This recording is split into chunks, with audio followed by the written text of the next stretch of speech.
का कांटा होना मुहावरे का उपयुक्त अर्थ क्या है? आँख में कांटा घुस जाना, शत्रु होना, कहना व मानना, भलाई के बदले बुराई मिलना। तो आँख का कांटा होने का मतलब है शत्रु होना या फिर दुश्मन होना। निम्नलिखित में से कौन सा शब्द अशुद्ध है? अर्पण, आहार, अधीन या फिर अध्ययन। तो आहार भी सही है, अध्ययन भी सही है, अधीन भी सही है, अर्पण गलत है और यही आपका करेक्ट आंसर है। अर्पण को आप ऐसे लिख सकते हैं अर्पण। तो इस तरह से ऑप्शन नंबर ए बिल्कुल करेक्ट है। अगला जो क्वेश्चन है हमारा, सही वाक्य को चुनें। वह गरीब था, वह गरीब था, वह गरीब आदमी, वह आदमी गरीब था या फिर था गरीब वह आदमी। इसमें जो सही वाक्य हो जाएगा वह आदमी गरीब था। ऑप्शन नंबर सी करेक्ट है। यथाशक्ति में कौन सा समास है? तत्पुरुष समास, द्वंद्व समास, अव्ययी भाव समास या फिर कर्मधारय समास। यथाशक्ति में जो समास है वो है अव्ययी भाव समास। ऑप्शन नंबर सी बिल्कुल सही है। निम्न में कौन द्विगु समास का उदाहरण है? पीताम्बर, नेत्रहीन, चौराहा या फिर रुपया पैसा। तो इसमें जो द्विगु समास है वो है चौराहा। द्विगु समास में जानते हैं आप संख्यावाची होता है, जैसे 2 आएगा, 4 आएगा, 10 आएगा, उसी में होता है द्विगु समास। इसमें 4, इसमें अंक किसमें आया? चौराहे में आया है। इसमें 4 राहों का समूह। ऑप्शन नंबर सी बिल्कुल करेक्ट है। जो सब कुछ जानता है उपयुक्त शब्द है किसके लिए है? त्रिकालज्ञ, बहुज्ञ, ज्ञानी या फिर सर्वज्ञ। तो जब जो सब कुछ जानता है उसके लिए जो शब्द प्रयोग होता है वो होता है सर्वज्ञ। ऑप्शन नंबर डी बिल्कुल करेक्ट है। बहुत अधिक बोलने वाला वक्ता, अधिवक्ता, प्रवक्ता या फिर वाचाल। तो बहुत अधिक बोलने वाले के जो शब्द है वो जाएगा वाचाल। ऑप्शन नंबर डी करेक्ट हो जाएगा। अधिवक्ता बोलते हैं वकील को, वकील को अधिवक्ता बोलते हैं। ऑप्शन नंबर इसमें डी करेक्ट है। जिस स्त्री का पति जीवित हो, पतिव्रता, सधवा, विवाहिता या फिर अनुरक्ता। तो जिस स्त्री का पति जीवित हो उसको सधवा बोलते हैं। ऑप्शन नंबर बी करेक्ट है। वृक्ष से पत्ता गिरा वाक्य में रेखांकित कौन सा कारक है? संबंध कारक, अपादान कारक, करण कारक या फिर कर्म कारक। तो यदि आपने हमारा पिछला वीडियो देखा होगा तो उसमें हमने बताया था कि अपादान कारक किस में होता है। किसी के अलग होने के सेंस में मैंने ये भी बताया था कि वृक्ष से पत्ता यदि गिरता है तो उसमें कौन सा कारक होगा, उसमें मैंने ये भी बताया था। तो उसमें हो जाएगा अपादान कारक। किसी भी सेंस में यानी अलगाव के सेंस में जब होता है तो वहाँ पे क्या होता है? अलगाव होता है। जैसे छत से बंदर कूद गया या फिर छत से कुछ गिर गया या फिर वृक्ष से पत्ता गिर गया। जहाँ भी आपको अलगाव दिखे, अलगाव जैसे कुछ अलग हो रहा है, वहाँ पे क्या हो जाएगा? हमेशा वहाँ अपादान कारक होगा। तो इसमें ऑप्शन नंबर बी करेक्ट है, अपादान कारक सही हो जाएगा। ठीक है। अगला जो क्वेश्चन हमारा है, विभू इधर आओ में कौन सा कारक है? संबंध कारक, अपादान कारक, करण कारक या फिर संबोधन कारक। तो इसमें क्या है? इसमें किसी को संबोधित किया जा रहा है तो इसमें क्या संबोधन कारक हो जाएगा। डी करेक्ट हो जाएगा। निम्न में से कौन सा शब्द स्त्रीलिंग है? अरमान, खजूर, आलस्य या फिर एकता। तो इसमें एकता स्त्रीलिंग है, बाकी सब क्या है? पुल्लिंग है। तो ये 20 क्वेश्चन है। 20 क्वेश्चन में आपने वाक जाल का संधि विच्छेद होगा वाक प्लस जाल, वाक प्लस जाल, वाग प्लस जाल या फिर वर्ण प्लस जाल। तो ये आधा क है वाक, आधा क जब मिलता है तो ये ग हो जाता है, तो हो जाएगा वाक प्लस जाल, वाक जाल हो जाएगा। ऑप्शन नंबर ए सही हो जाएगा। तल्लीन शब्द का संधि विच्छेद होगा तव प्लस लीन, तल प्लस लीन, ततः प्लस लीन या फिर तत् प्लस लीन।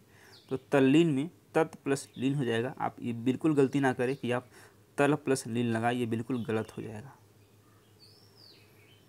जिसका इलाज ना हो सके उसके लिए उपयुक्त शब्द है असाध्य, दुसाध्य, श्रम साध्य या फिर साधनहीन। तो जो उसका इलाज ना हो सके या फिर जिसका इलाज ना किया जा सके उसके लिए है असाध्य। आपने सुना होगा असाध्य रोग से पीड़ित। ठीक है, यानी कि उसका कोई इलाज नहीं था और उस बीमारी से वो बंदा ग्रस्त था, इसलिए उसकी मृत्यु हो गई या फिर वो ग्रस्त है।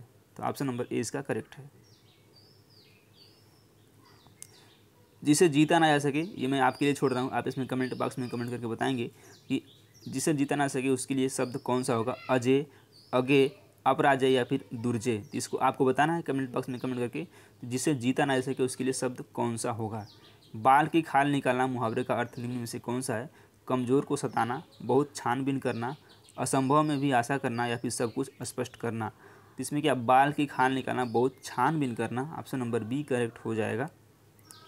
आसमान पर दिए जलाना मुहावरे का अर्थ निम्न में से कौन सा है? प्रसिद्ध व्यक्ति का परिचय करना, वीरता का या साहस का कार्य करना, असंभव कार्य करना या फिर बहुत अधिक प्रशंसा करना।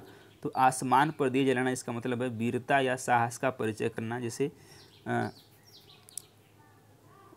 कोई एवरेस्ट फतह कर ले या फिर कोई किसी और पर्वत चला जाए तो हो जाएगा आसमान पर दिए जलाना। ऑप्शन नंबर इसमें बी करेक्ट हो जाएगा। निम्न में से कौन सा शब्द अशुद्ध है? अनभिज्ञ, अस्वीकार, अभिषेक या फिर अधीन। तो ये अधीन होता है ना कि आधीन होता है। ये क्या होता है? अधीन होता है। इसमें यही अशुद्ध है, बाकी तीनों अनभिज्ञ भी सही है, अस्वीकार भी सही है, अभिषेक भी सही है। तो ऑप्शन नंबर डी गलत है और यही हमारा सही है। निम्न में से कौन सा शब्द शुद्ध है? अमावस्या, आर्द्र, अनुसरण या फिर अमावस्या। तो इसमें शुद्ध शब्द बताना है तो हो जाएगा अमावस्या, बाकी सब जो हैं गलत हैं। ऑप्शन नंबर डी करेक्ट है। काल का निम्न में से अनेकार्थी शब्द नहीं है। मृत्यु, समय, अवसर या फिर इच्छा। तो मृत्यु भी होता है, अवसर भी होता है, समय भी होता है, लेकिन इच्छा नहीं होता है। तो इस तरह से ऑप्शन नंबर डी करेक्ट है। अनेकार्थी शब्द है घंटा, मिनट, सेकंड या फिर काल। तो घंटा का मतलब सिर्फ 1 घंटा, सेकंड का मतलब 1 सेकंड या फिर 60 सेकंड, मिनट का मतलब 1 ही मिनट होता है। लेकिन काल का समय, काल का जो मतलब है वो कई अर्थों में लिया जाता है। इस तरह से ऑप्शन नंबर डी करेक्ट है। घंटा, सेकंड और मिनट का समय, मिनट का मतलब समय के सेंस में लिया जाता है, लेकिन काल का मतलब कई अर्थ में लिया जाता है। मैंने ऊपर आपको बताया है काल का मतलब मृत्यु भी होता है, समय भी होता है और अवसर भी होता है। चलिए अगला क्वेश्चन देख लेते हैं। निम्न में से कौन सा वाक्य शुद्ध है? दही खट्टी है, दही खट्टा है, दही खटास है या फिर दही खटाई है। तो दही को पुल्लिंग बोला जाता है, दही क्या हो जाएगा? दही खट्टा है। ऑप्शन नंबर बी करेक्ट है। शुद्ध वाक्य का चयन कीजिए। गुरु आ रहा है, गुरु लोग आ रहा है, गुरु आ रहे हैं या फिर गुरु सब आ रहे हैं। तो इसमें जो शुद्ध वाक्य है वो है गुरु आ रहे हैं। जैसे आपने कभी बोला भी होगा गुरु जी आ रहे हैं, ये नहीं बोलेंगे गुरु जी आ रहा है, गुरु जी आ रहे हैं। ऑप्शन नंबर सी करेक्ट है। चलिए आगे बढ़ते हैं, अगला क्वेश्चन देख लेते हैं। हाथी शब्द का स्त्रीलिंग बताना है। तो हाथी का हाथा नहीं होता है, ये हाथी खुद अपने आप में पुल्लिंग है। कई लोग देखे जानेंगे कि हाथी जो है स्त्रीलिंग है, और हमने बचपन में बहुत सुना था हाथी हाथा। तो हाथा जो है कोई शब्द नहीं है, हाथी अपने आप में पुल्लिंग है, और हाथी का जो स्त्रीलिंग है वो है हथिनी। ऑप्शन नंबर सी करेक्ट है। मनोयोग का संधि विच्छेद बताना है। मनो प्लस योग, मनः प्लस योग या फिर मनः प्लस आयोग या फिर इनमें से कोई नहीं। तो मनोयोग का जो संधि विच्छेद है मनः प्लस योग, ऑप्शन नंबर बी करेक्ट है, और इसमें विसर्ग संधि हो जाएगी।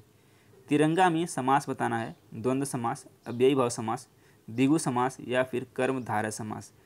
तो तिरंगा में जो समास है वो है द्विगु समास, 3 रंगों वाला समूह या फिर 3 रंगों का समूह। ऑप्शन नंबर सी करेक्ट हो जाएगा। श्री गणेश शब्द का विलोम क्या है? श्री गणेश मतलब किसी चीज़ को प्रारंभ करना या फिर शुरू करना। जब भी हमारे घर में कोई काम होता है तो बोला था श्री गणेश करिए, यानी कि उस काम की शुरुआत करिए। और इतिश्री मतलब उस काम की समाप्ति। तो क्या हो जाएगा? इतिश्री। श्री गणेश का जो शब्द का विलोम हो जाएगा वो हो जाएगा इतिश्री, यानी कि समाप्ति की ओर बढ़ना या फिर समाप्त करना। ऑप्शन नंबर बी करेक्ट है। आज के सेशन का लास्ट क्वेश्चन, निम्न में से पुल्लिंग शब्द को चुनें। चमेली, छत, खरीद या फिर आचरण। इसमें जो पुल्लिंग शब्द बताना है, तो छत भी स्त्रीलिंग है, खरीद भी स्त्रीलिंग है, छत भी स्त्रीलिंग है। तो क्या हो जाएगा? ऑप्शन नंबर डी करेक्ट हो जाएगा।